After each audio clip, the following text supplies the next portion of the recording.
Hello everyone. Before we start, make sure to like and subscribe to the channel and let me know in the comments where you're watching from and what time it is right now.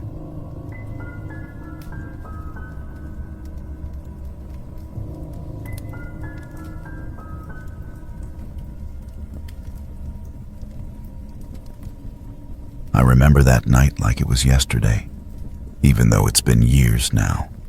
I was working the graveyard shift at this massive storage facility out on the edge of town. Think rows and rows of those big, corrugated metal units, all locked up tight with padlocks and roll-up doors. The place was called Secure Store or something generic like that. It sprawled over a couple of acres, with floodlights every few yards casting these harsh shadows that made everything look a little eerie after dark. I'd been on the job for about 6 months, mostly dealing with bored teenagers trying to sneak in for a smoke or the occasional raccoon knocking over trash cans. Nothing exciting, which suited me fine. I was in my mid-30s, recently divorced, and just needed something steady to pay the bills. It was around 2 a.m., dead quiet except for the hum of the highway in the distance. I was doing my rounds in the golf cart, sipping lukewarm coffee from a thermos, when I heard it. This piercing scream, like a woman in absolute terror. It cut through the night air, echoing off the metal walls, and my heart just about jumped out of my chest. At first, I thought it might be a fox or some animal. They make weird noises sometimes. But no, this was human. Desperate, pained. It came from the back row, Section E, I was sure of it. I floored the cart over there, radioing it into the main office.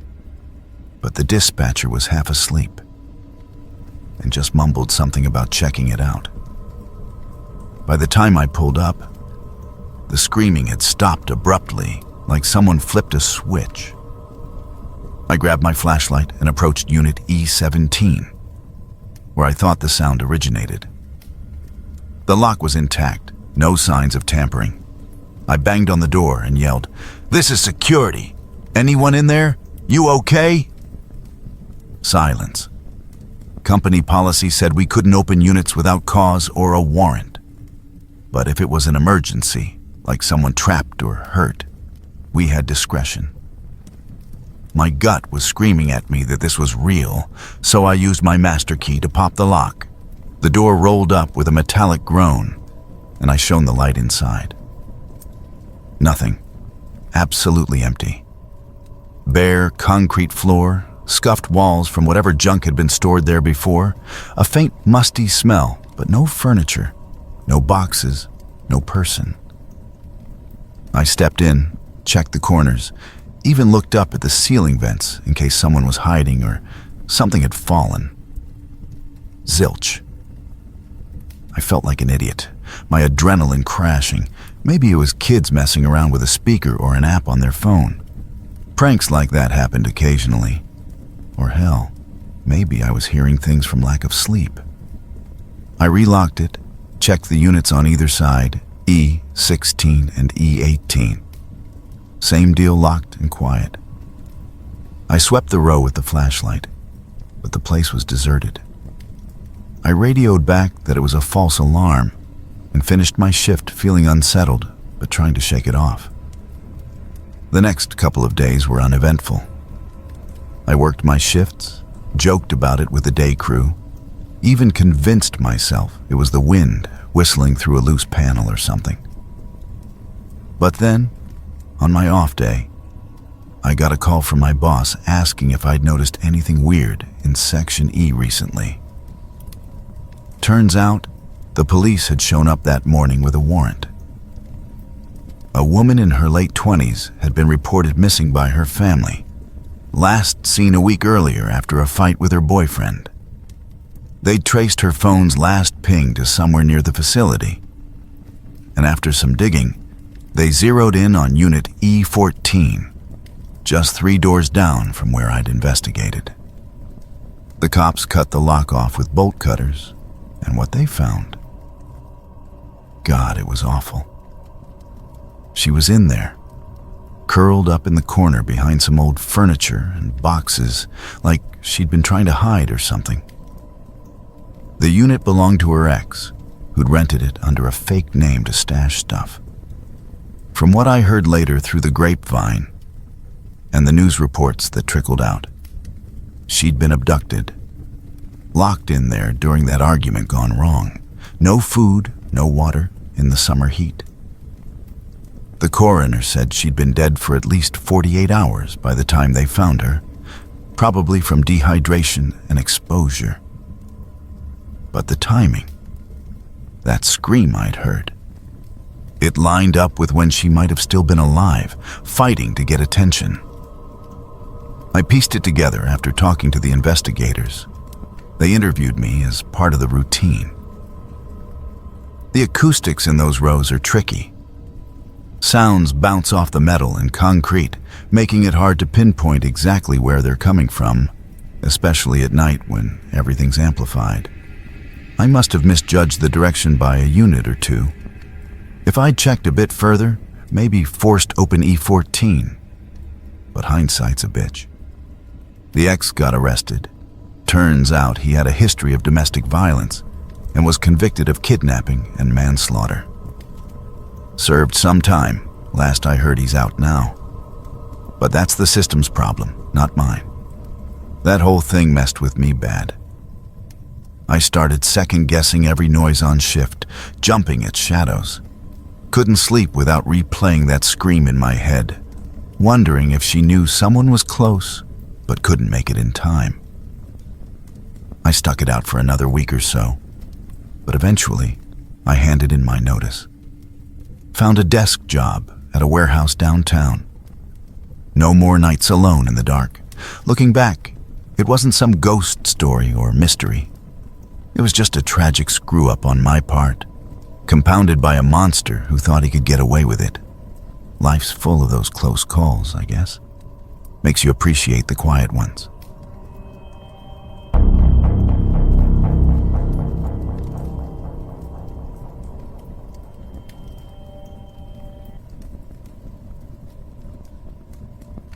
I remember that day like it was yesterday, even though it's been a few years now.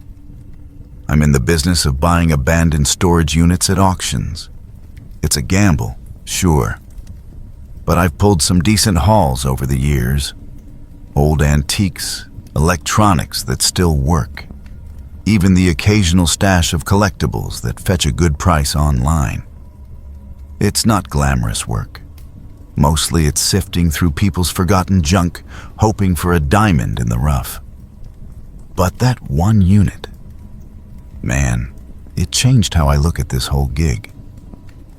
The auction was at a big facility out on the edge of town, the kind with rows of orange doors stretching as far as you can see. It was a Saturday morning, overcast and muggy, with about a dozen bidders milling around. We all get a quick peek inside each unit before the bidding starts, just enough to spot potential value without touching anything. This particular unit, number 147, didn't scream jackpot. From the doorway, I saw stacks of cardboard boxes labeled clothes and kitchen, a worn-out sofa with faded floral patterns, a couple of lamps missing shades, and 3 or 4 sealed plastic bins pushed against the back wall. Nothing flashy, no obvious electronics or tools, but it looked clean and organized. I figured the clothes might be vintage, or maybe there'd be some decent furniture to flip. I threw in a bid of $150, and surprisingly, no one countered. It was mine. My buddy Jake came along to help load up the truck. We've been doing this together for a while, splitting profits on the good finds. We pulled everything out into the parking lot to sort through it. The boxes were straightforward. Men's shirts from the 80s, some women's dresses that smelled like mothballs, a few pairs of shoes that might clean up nice for resale. The furniture was beat up but salvageable.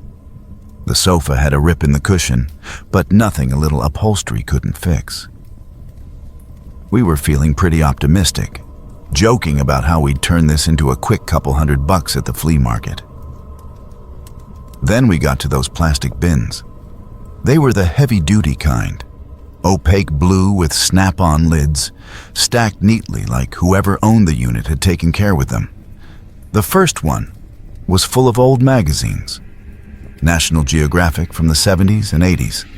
Nothing rare, but maybe sellable to collectors. The second had office supplies, pens, notebooks, a dusty Rolodex filled with faded business cards. But the third one, as soon as we popped the lid, this weird, musty smell wafted out. Not like mold or rot exactly, more like old film and chemicals, mixed with that faint, acrid tang of aged paper. Inside were hundreds of Polaroid photos, crammed in without any order, some in loose stacks, others spilling out of manila envelopes. At first, we thought they might be family snapshots or something artsy. But as we started flipping through them, our laughs died off quick. Every single one was of women, different ages, different ethnicities, all going about their daily lives. A young woman in a sundress walking into a grocery store, her arms full of bags. Another sitting in the driver's seat of a car at a stoplight, checking her makeup in the rearview mirror. One waiting at a bus stop, earbuds in, staring at her phone. None of them were posed. None looked like they knew they were being photographed. The angles were all sneaky, taken from across the street, through windows, or from behind parked cars. Some had handwritten notes on the back, dates, locations like Main St. Cafe, 3:15 p.m., or vague descriptions like red hair, blue jeans. Jake and I just stood there for a minute. The photos spread out on the tailgate of the truck. My stomach twisted up. "What the hell is this?" he muttered, and I didn't have an answer. It felt wrong, like we'd stumbled into someone's dark secret. We checked the other bins, more of the same, probably close to 1,000 photos in total, all creepily similar. No nudes or anything explicit, thank God. But the invasion of privacy was chilling. These women had been followed, watched, documented without their consent. Who knows how long this had been going on? We didn't touch anything else after that. I called the police right away, explained what we'd found, and they sent a couple of officers over within the hour. They were professional about it, asked us questions about the auction, how we'd acquired the unit, if we'd noticed anything else suspicious. They bagged up all the photos and the bins as evidence, took photos of the rest of the unit's contents, and told us not to sell anything until they cleared it. The storage facility manager gave them the records on the previous owner, but they wouldn't share details with us. Ongoing investigation, they said. We cooperated fully, handed over our contact info, and that was that. They loaded the evidence into their cruiser and drove off. For weeks after, I couldn't shake the unease. Every time I bid on another unit, I'd wonder what hidden horrors might be lurking. Jake and I talked about it a lot at first, speculating if the owner was some kind of stalker, a private eye gone rogue, or worse. But life moves on. We had bills to pay, so we kept at it, just more cautiously. About 6 months later, I got a follow-up call from one of the detectives. Turns out the unit belonged to an older guy in his late 60s who'd fallen behind on payments after a health scare. Heart issues, I think. He'd been an amateur photographer back in the day, but somewhere along the line, it turned into this obsessive habit of snapping candid shots of strangers. No criminal history, no violence, but the police identified it as a pattern of harassment. They tracked down a few of the women from the photos using the dates and locations. Most were shocked but relieved to know about it. The guy cooperated, handed over his old cameras, and agreed to counseling as part of a plea deal for misdemeanor stalking charges. No big trial or anything dramatic, just a sad, lonely man who'd crossed lines without realizing how far he'd gone. The rest of the unit's contents were cleared for us to sell, and we did, though it didn't feel as satisfying as usual. I donated a chunk of the proceeds to a women's shelter, just to feel like something good came out of it. These days, I still hit the auctions, but I'm quicker to walk away from units that feel off. And I always remind myself, you never really know what's behind those locked doors.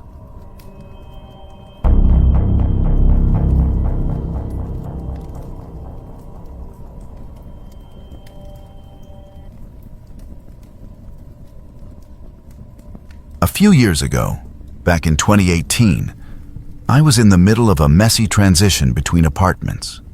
My lease had ended abruptly due to some building maintenance issues, and I hadn't lined up a new place yet. So I ended up crashing on a friend's couch for a couple of weeks. To keep my life from turning into complete chaos, I rented a small 5x10 storage unit at this no-frills facility on the outskirts of town. Nothing fancy.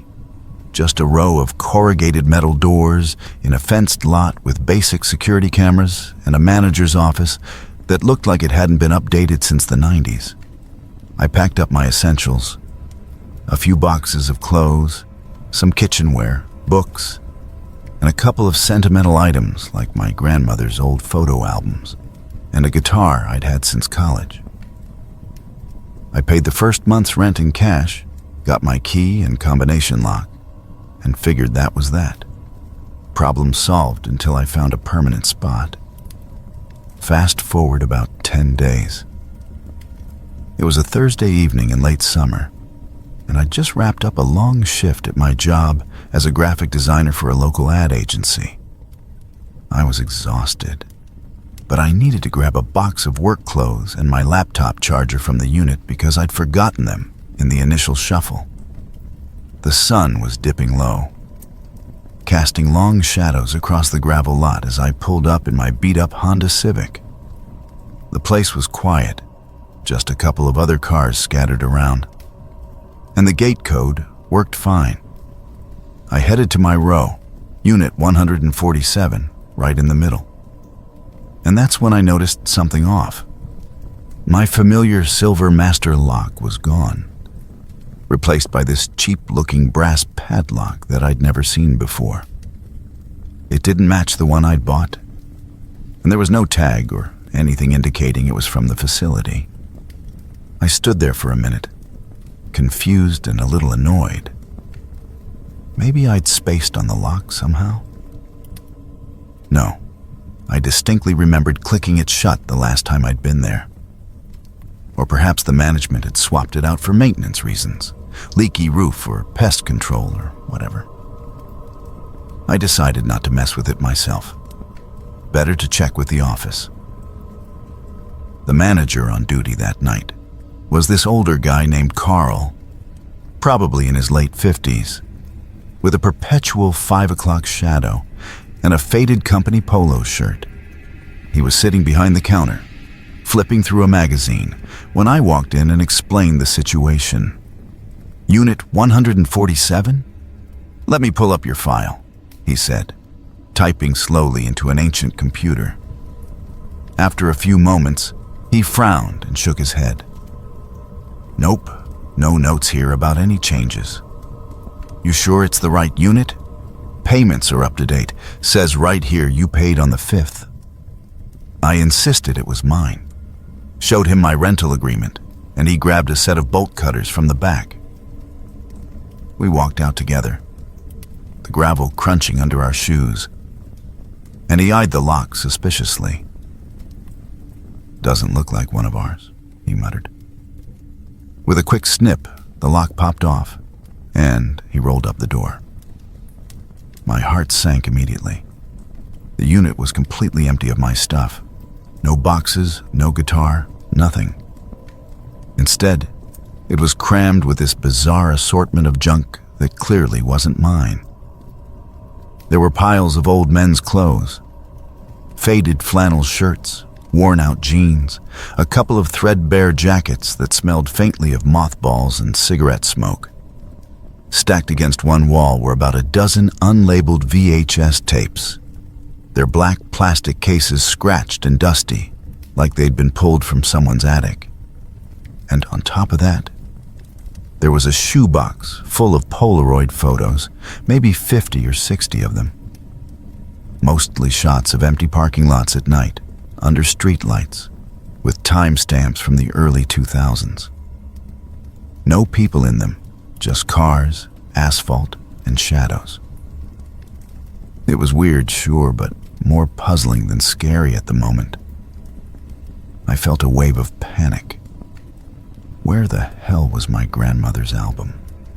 My work files? Carl looked just as baffled. "This ain't right," he said, scratching his head. He called the police right away, and a couple of officers showed up about 20 minutes later. They took my statement, photographed the unit, and dusted for prints.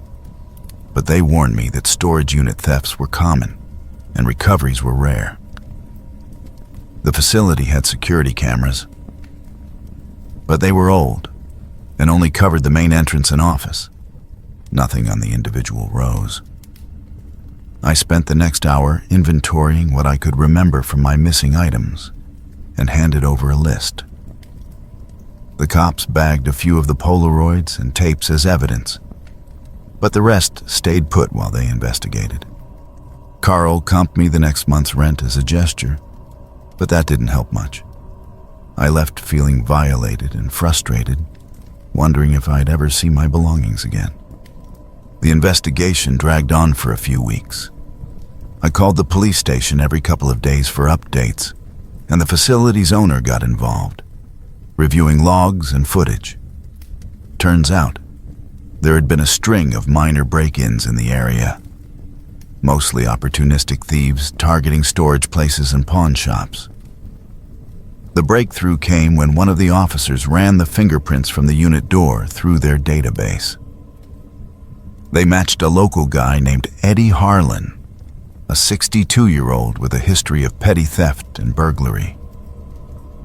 He'd been arrested a few times for shoplifting and breaking into cars. Nothing violent, just a down-on-his-luck type who scavenged to get by.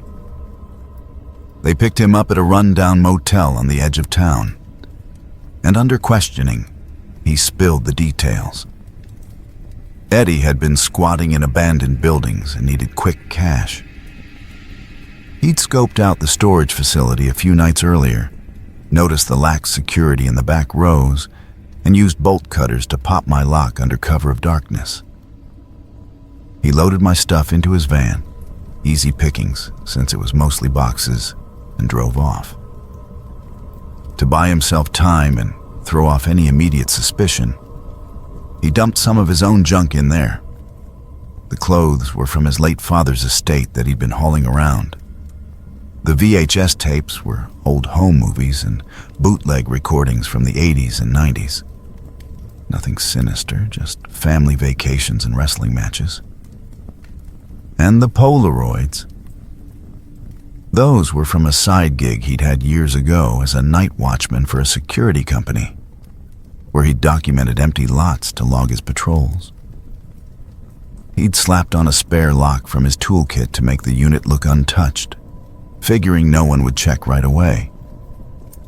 Most of my items had already been pawned or sold at flea markets, but the police recovered about half of them from local shops, including my guitar and the photo albums, which Eddie hadn't bothered fencing because they weren't valuable.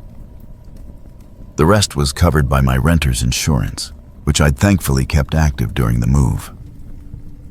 Eddie got charged with burglary and theft, pleaded guilty, and ended up with probation and community service since it was non-violent, and he cooperated.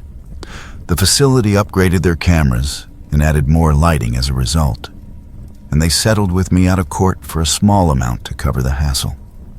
Looking back, it was a crappy experience that taught me to document everything better and maybe spring for a unit with better security next time. But at least it wrapped up without any lingering mysteries. Just a reminder that sometimes the weirdest situations boil down to plain old human error and desperation.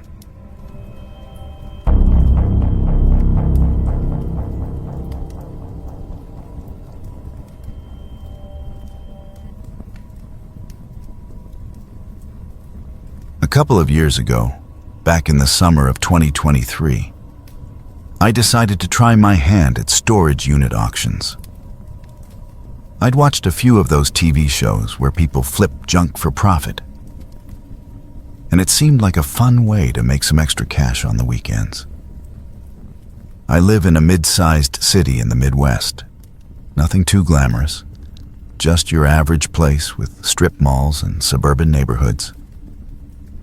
The auction was held at one of those big self-storage facilities on the outskirts of town, the kind with rows of orange doors stretching out like a maze. The unit I won wasn't anything special. I bid about $150 on it, figuring it looked like it had some furniture and boxes that might yield sellable items. When I finally got the lock cut and rolled up the door, it was mostly what I'd expected. Dusty old couches with stains, a broken microwave, stacks of mismatched dishes, and piles of clothes that smelled like they'd been forgotten for decades. I spent the next few afternoons sorting through it all in my garage, separating the trash from the treasures.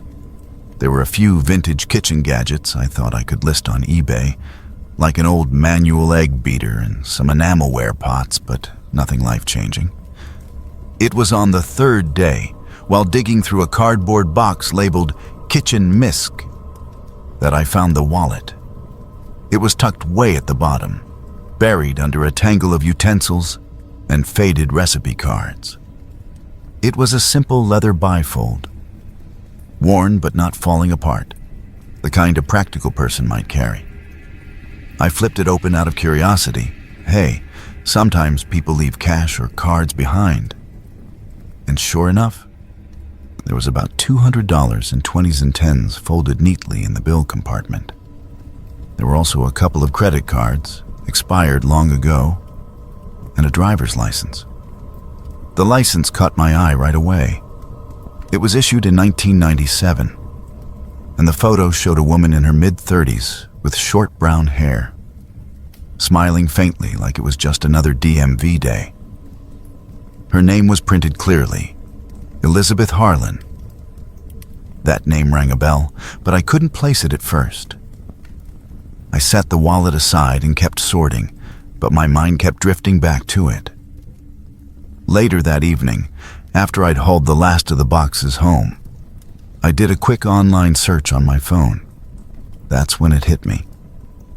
Elizabeth Harlan had been reported missing from our city back in late 1998. The articles from the local paper described her as a single mom who worked as a nurse at the hospital downtown.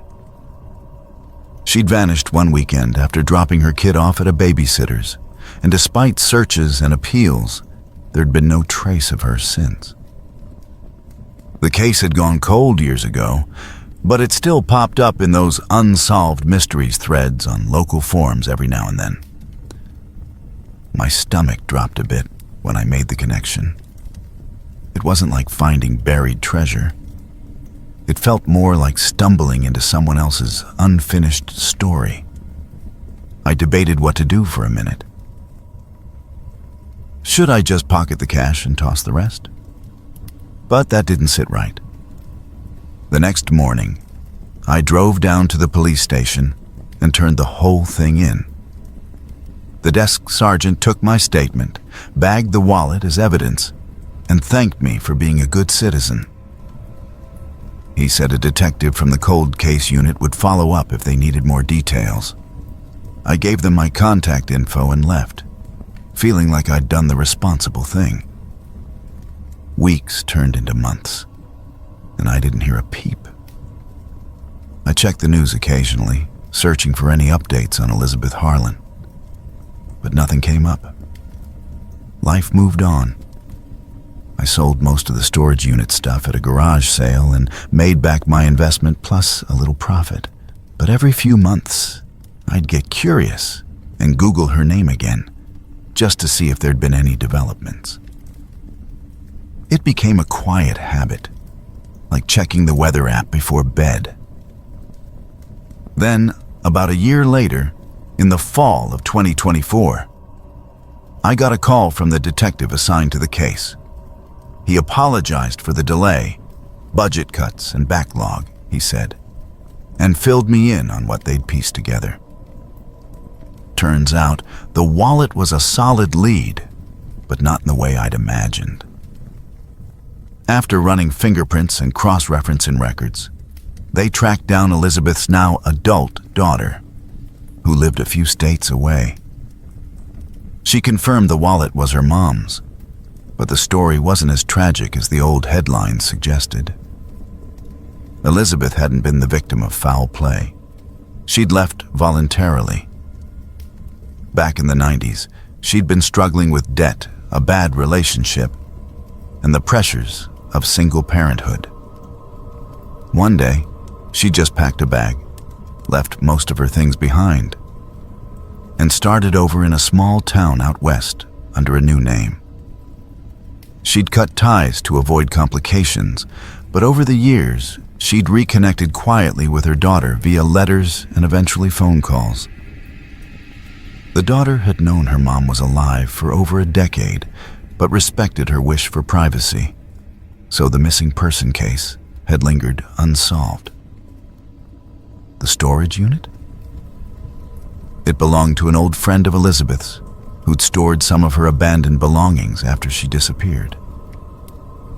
The friend had passed away a few years back, and the unit went unpaid and unclaimed until the auction. The police confirmed Elizabeth was still alive, in her 60s now, living a quiet life as a retired caregiver. They didn't share her new contact info, of course, but the detective said she'd been notified about the wallet and was grateful it had surfaced. It brought back some memories, good and bad. Hearing that closure felt like lifting a weight I didn't realize I was carrying.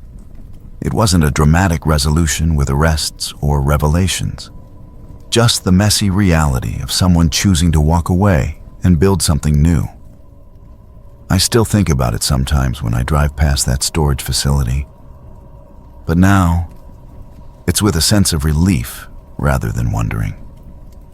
Life's full of loose ends, but every once in a while, they tie themselves up in the most ordinary ways.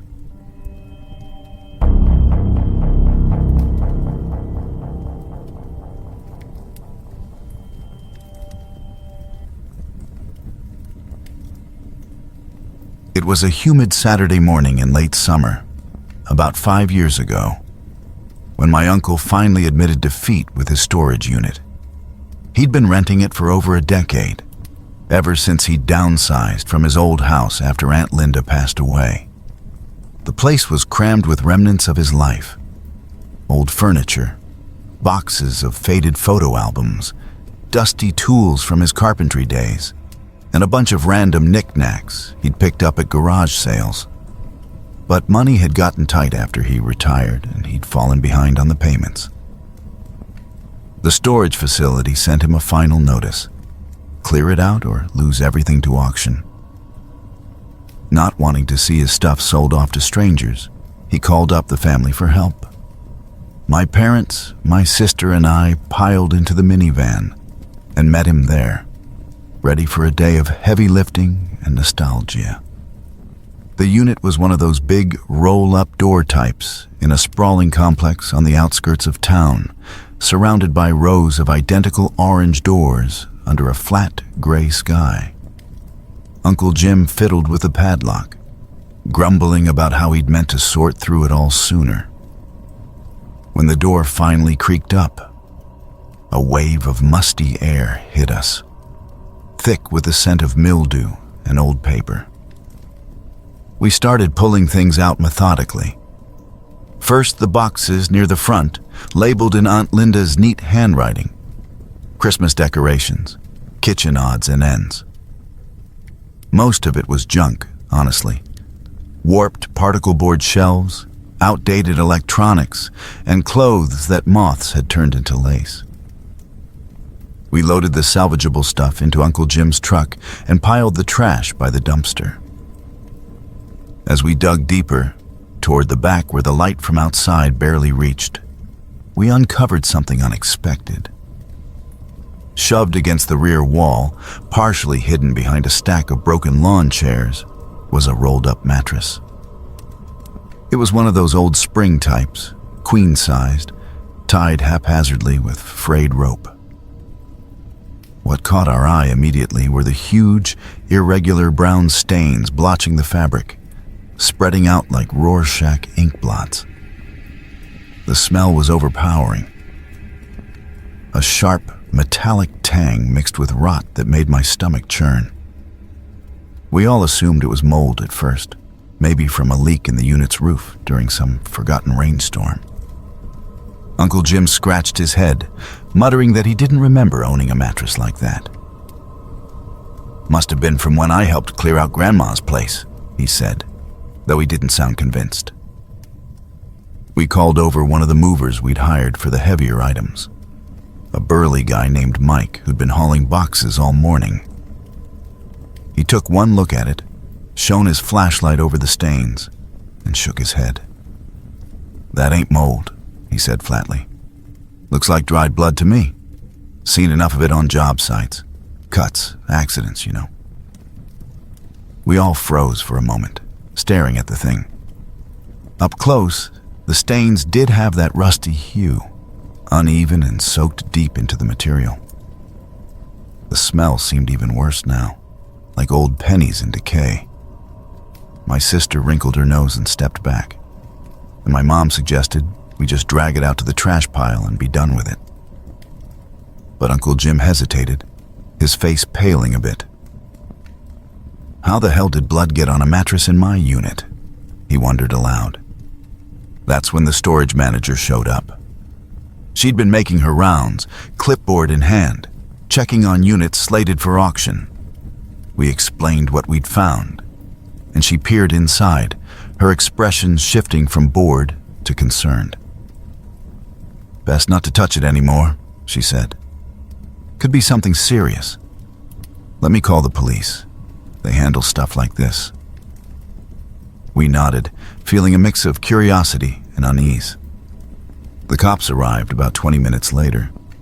2 officers in a patrol car, looking more routine than alarmed.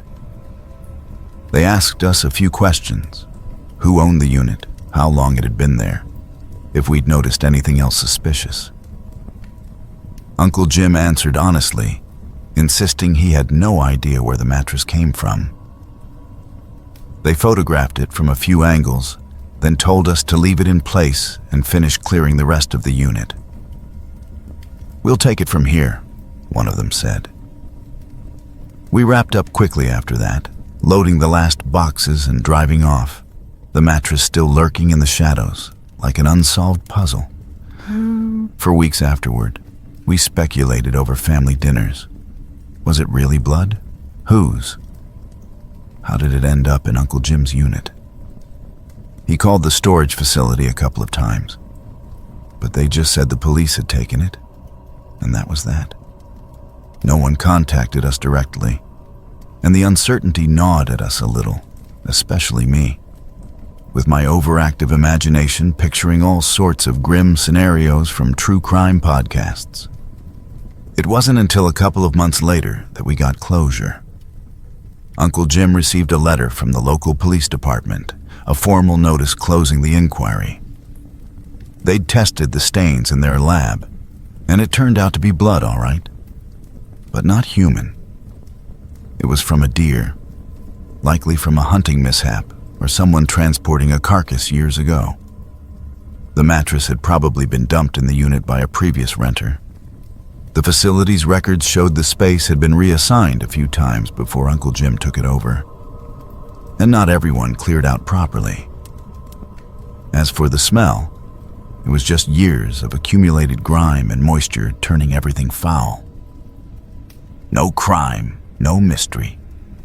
Just a gross oversight in a forgotten corner of someone's life. Uncle Jim laughed it off when he told us, relieved more than anything.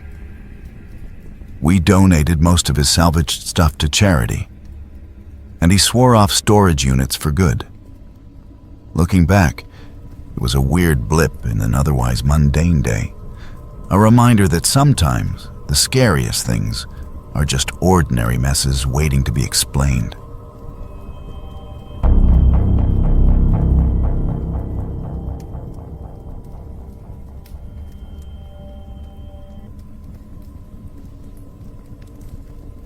A few years ago, I was in the middle of a hectic move across town. And like a lot of people in that situation, I needed a place to stash some extra stuff that wouldn't fit in my new apartment right away. I had this old couch, a couple of mismatched chairs, and a bunch of boxes filled with books and knickknacks from my college days. Nothing valuable. Just sentimental junk I couldn't bring myself to toss. So, I rented a small unit at this self-storage facility on the outskirts of the city. It was one of those no-frills places with long, dimly lit hallways lined with orange roll-up doors and a chain-link fence around the perimeter.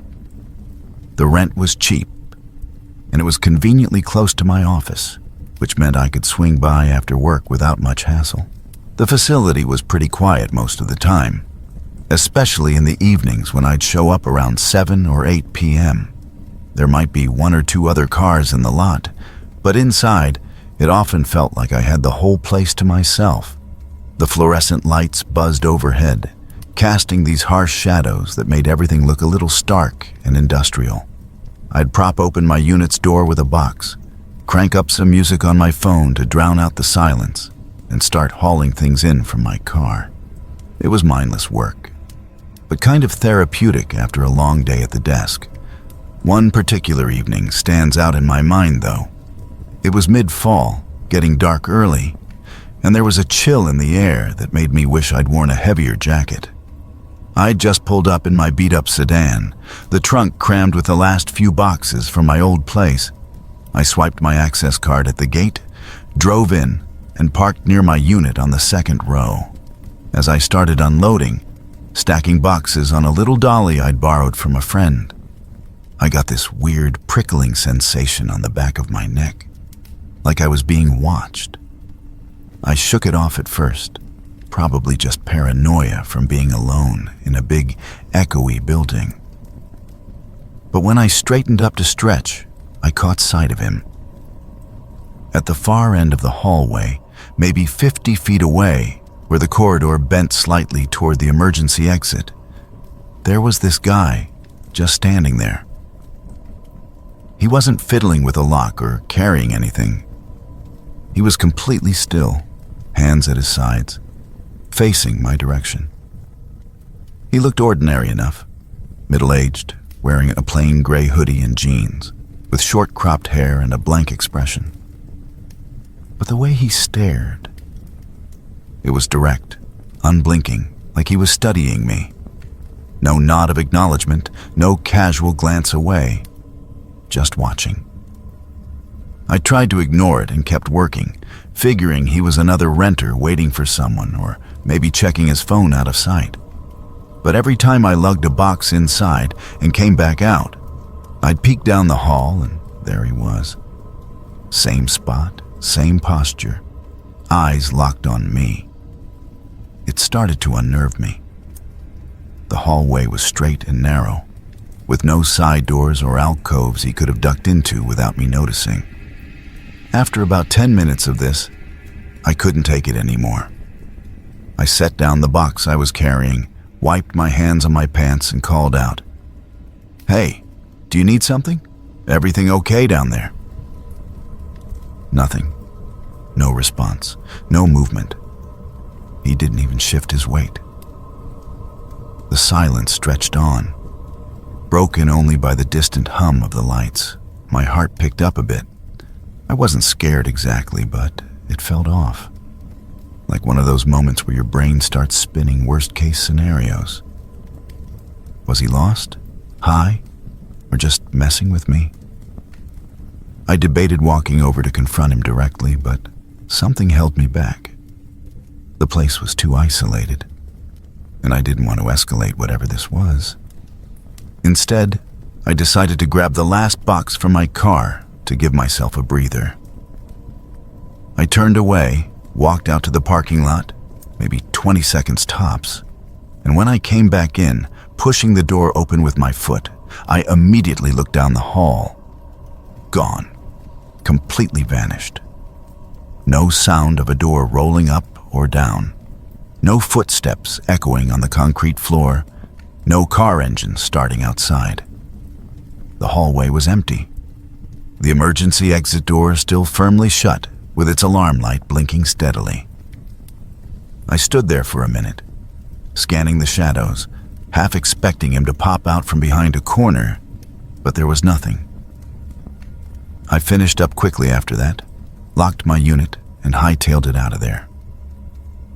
The whole drive home, I kept replaying it in my head, trying to rationalize it. Maybe he'd slipped into a unit without me hearing, or perhaps there was a blind spot I hadn't considered. But it bugged me enough that the next morning, before work, I called the storage facility's office. The manager, a no-nonsense woman named Karen who'd helped me with the rental paperwork, picked up. I described the guy and the situation as best I could, asking if anyone else had been signed in around that time, or if there'd been any reports of suspicious activity. She checked her logs and said no. No other access cards had been swiped in the hour before or after I'd been there. The cameras at the gate and main entrance didn't show anyone matching that description entering or leaving. But then she paused and asked for more details about what he looked like. When I mentioned the gray hoodie, she chuckled a little and explained. It turned out to be her brother-in-law, who sometimes helped with maintenance after hours. He'd been there fixing a flickering light fixture at the end of the hall and had noticed me working alone. Apparently, he's on the autism spectrum and isn't great with social cues. He'd just been observing, trying to decide if he should offer help without interrupting, but got awkward and froze up when I spoke to him. By the time I went to my car, he'd finished up and quietly headed out through a side maintenance door that led to the back lot, where his truck was parked out of sight. It all made sense in hindsight.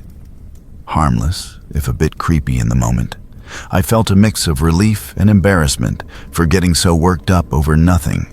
Karen apologized for the weird vibe and even knocked a few bucks off my next month's rent as a gesture. After that, I made a point to visit during busier times, and I never ran into him again. Looking back, it's a funny story to tell at parties, a reminder that sometimes our imaginations fill in the gaps with shadows that aren't really there. The storage unit served its purpose, and once the move was done, I cleared it out and moved on. No silent watchers in sight.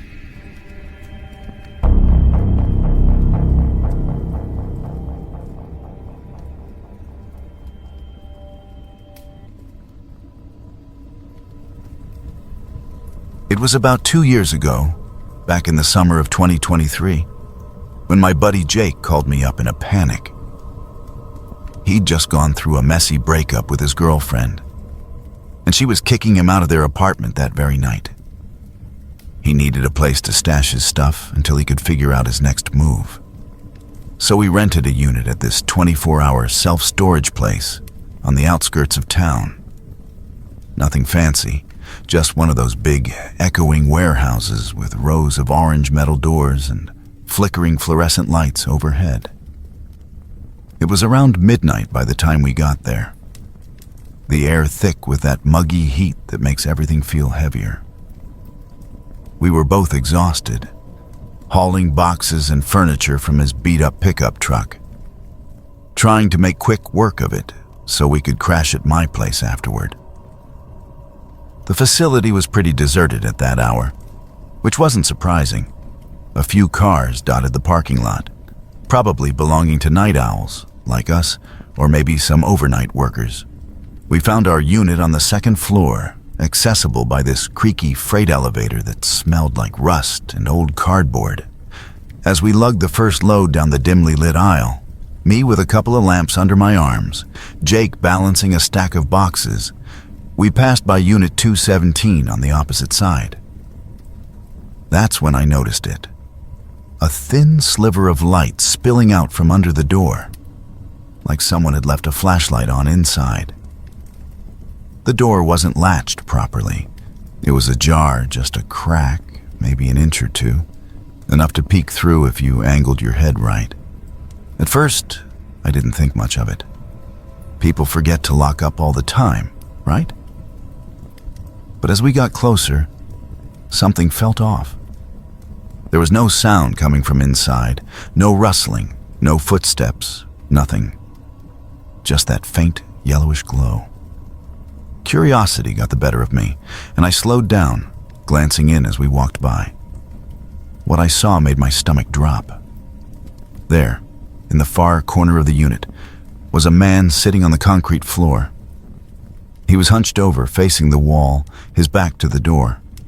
He wasn't moving at all, not even a twitch or a breath that I could see. His clothes looked ragged. A faded gray hoodie pulled up over his head, dirty jeans and scuffed boots. The unit itself was sparse. Just a few scattered items like an old sleeping bag and some crumpled fast food wrappers, illuminated by what looked like a small battery-powered lantern on the floor beside him. I froze mid-step, my heart pounding in my ears. Jake must have noticed, because he stopped too, whispering, "What? What is it?" I didn't answer right away. I just stared, waiting for the guy to turn around or acknowledge us. But he didn't. He sat there like a statue, perfectly still, as if he were lost in thought or, I don't know, something worse. My mind raced with all sorts of wild ideas. Maybe he was hurt or high, or just some weirdo meditating in the dark. We didn't stick around to find out. We hurried the last few steps to our unit, shoved everything inside, and locked it up tight. The whole time, I kept glancing back down the aisle, half expecting the door to creak open or for him to step out. But nothing happened. Once we were done unloading, maybe 20 minutes later, we both agreed we couldn't just ignore it. What if the guy needed help? Or what if he was breaking in? We headed down to the front office, where a bored security guard named Mike was manning the desk, scrolling on his phone with a cup of coffee in hand. He was an older guy, probably in his 50s, with a mustache and a uniform that looked like it hadn't been ironed in weeks. We told him what we'd seen: the ajar door, the light, the man sitting motionless in the corner. Mike sighed, like this wasn't the first time he'd heard something like this, and grabbed his flashlight. "Probably just a squatter," he muttered as he led us back up. "Happens more than you'd think around here. Folks down on their luck sneaking in for a dry place to sleep." When we got to Unit 217, the door was still cracked, but the light was off now. Mike pushed it open with his boot, shining his beam inside. The place was empty. No man, no lantern.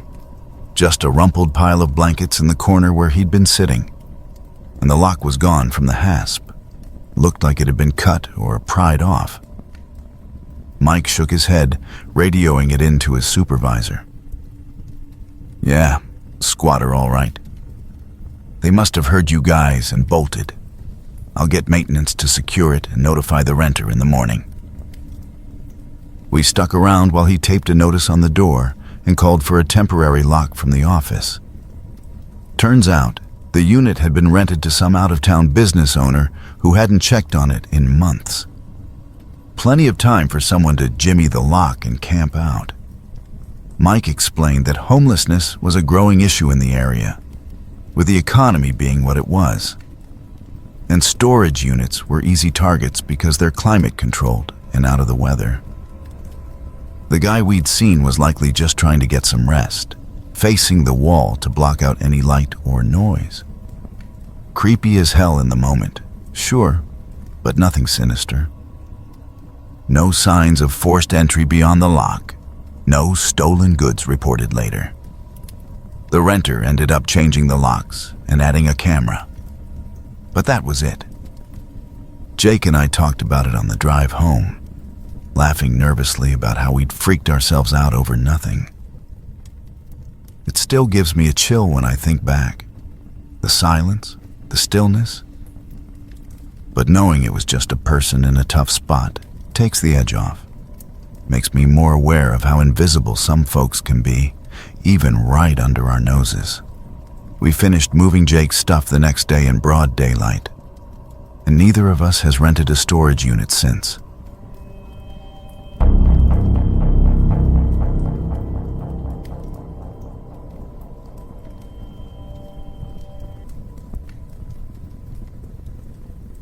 Back in my college days, around 2005 or so, I was crashing at my buddy Jake's place during a summer break. Jake's uncle, a gruff guy named Tom, who owned a small auto repair shop, had roped us into helping him clear out an old storage unit he'd been renting for years.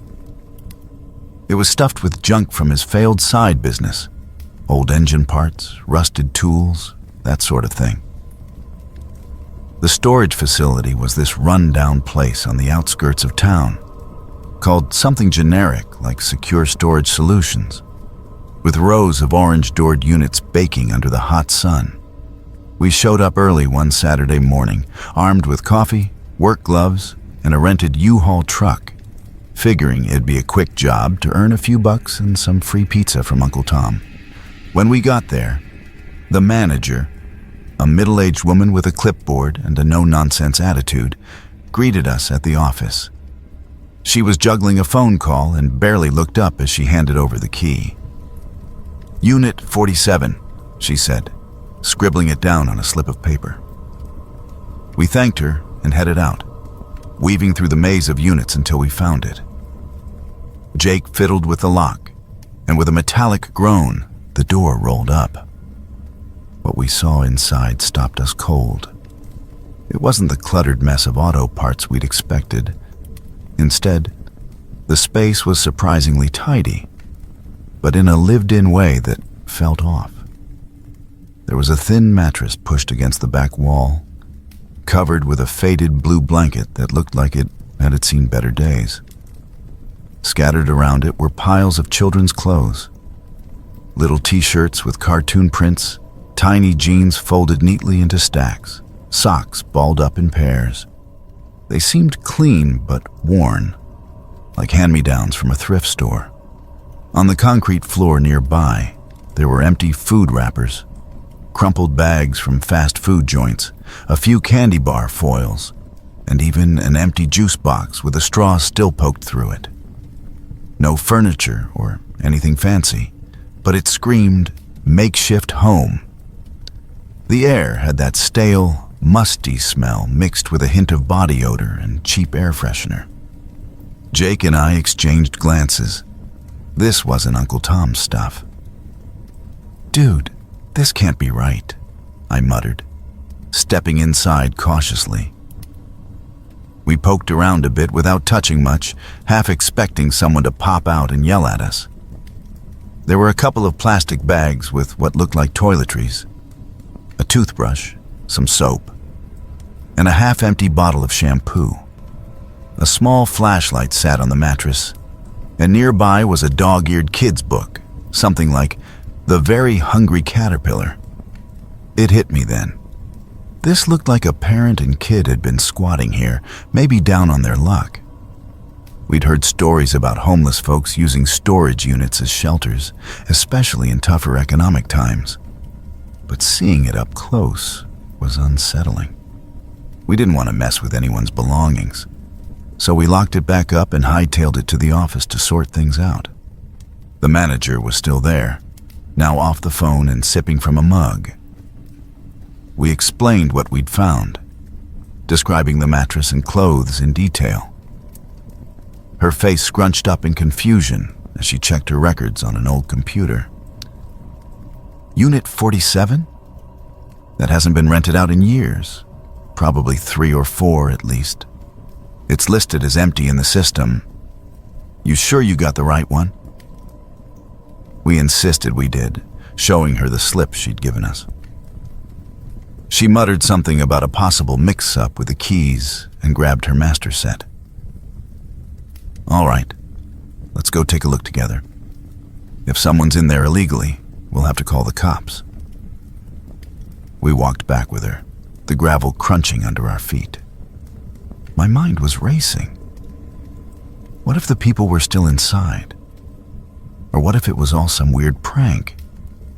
She unlocked the door herself this time, and as it rolled up, we all peered in. The unit was completely bare. No mattress, no clothes, no wrappers, nothing but dust bunnies and a few cobwebs in the corners. It was like it had been scrubbed clean in the 10 minutes we'd been gone.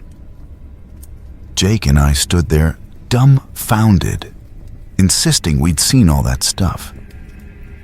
The manager shone her flashlight around, shaking her head. Boys, I don't know what to tell you. Maybe you misread the unit number after all. Here's the correct one for your uncle. It's 74, not 47. Easy mistake with my handwriting. We felt like idiots, but we double-checked the slip. It did say 47, clear as day.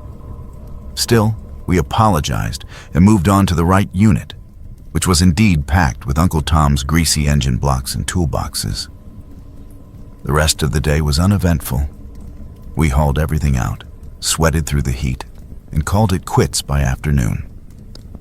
On the drive back, Jake and I speculated about what happened. Our best guess? It was probably a squatter, a desperate family using the unit as a temporary spot. They must have heard the door opening the first time, panicked, and cleared out lightning fast while we were at the office. Storage units aren't exactly secure fortresses. Maybe they slipped out through a side vent or just waited until we left and bolted with their stuff in trash bags. The manager might have been covering for a lapse in security, or genuinely oblivious since those places don't check empty units often. Uncle Tom laughed it off when we told him, saying he'd heard of similar things happening at storage places, folks falling on hard times and sneaking in. It made us think twice about how invisible some people's struggles can be. In the end, we got our pizza, and the incident became one of those weird college stories we trot out at parties. No ghosts or mysteries, just a reminder that life's rough edges show up in unexpected places.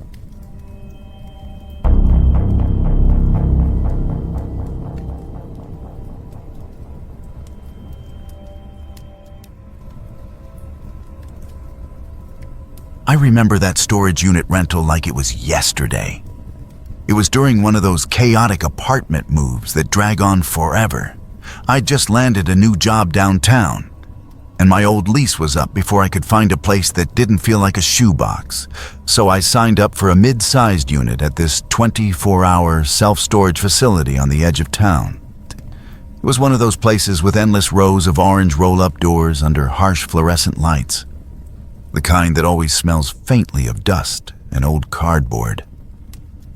The access code got me in any time, which was a lifesaver since my shifts often ran late into the night. I'd swing by after work, around 10 or 11 p.m., to drop off boxes of books, kitchen stuff, or whatever I'd packed that day. Most nights, the place was deserted. Just me and the echo of my footsteps on the concrete floor. That particular evening stands out because it was a Wednesday in late fall, and the air had that crisp chill that makes everything feel a little more isolated. I'd worked a double shift at the office, wrapping up some reports that couldn't wait. So by the time I loaded up my car with a couple of heavy boxes, it was pushing 11 p.m. The facility's gate creaked open with my code, and I drove down the dimly lit aisle to my row, Unit 147, about halfway back. The overhead lights hummed like they always did, casting long shadows that danced a bit as I walked. I was alone, or at least I thought I was. No other cars in the lot, no sounds except the occasional distant car on the highway outside. I hefted one of the boxes, full of winter clothes and odds and ends, and started down the row toward my unit. That's when I first heard it. A faint knocking, like knuckles rapping on metal. It came from somewhere down the line, maybe 4 or 5 units away.